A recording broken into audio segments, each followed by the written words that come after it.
নমস্কার বন্ধুরা। আজ বিশ্ববিখ্যাত কবিগুরু রবীন্দ্রনাথ ঠাকুরের জন্মশতবার্ষিকী অর্থাৎ রবীন্দ্র জয়ন্তী। আজ কবিগুরুর ১৬৩তম জন্মদিবসের শুভ লগ্নে ওনারই সৃষ্টি করা একটি সঙ্গীত চোখের আলোয় আপনাদের সামনে পরিবেশন করব। শুভ জন্মদিন কবি। ওনারই লেখা আমার খুব প্রিয় একটি গান দিয়ে ওনাকে জানাই আমার শ্রদ্ধা, ভালোবাসা এবং প্রণাম।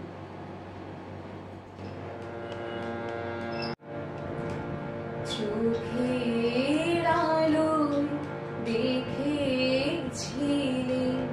চোখের বাহিরে,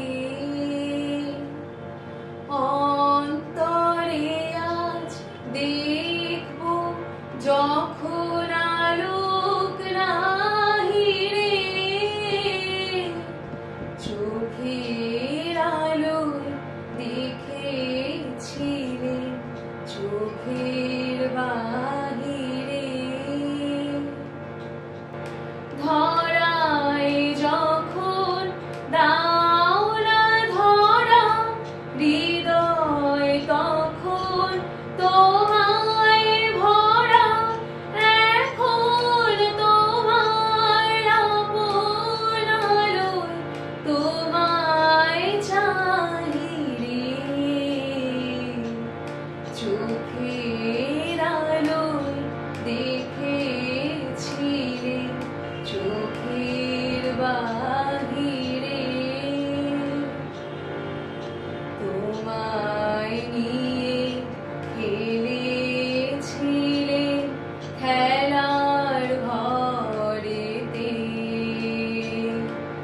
খেলার পুতুল ভেঙে গেছে প্রলয় ঝড়েতে।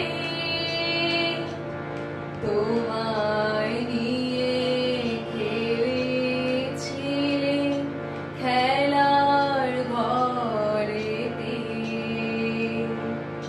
খেলার পুতুল ভেঙে গেছে প্রলয় ঝড়েতে। থাক তবে সে কেবল খেলা, হোক না এখন প্রাণের মেলা। তারের বিনা ভাঙলো হৃদয় বিনা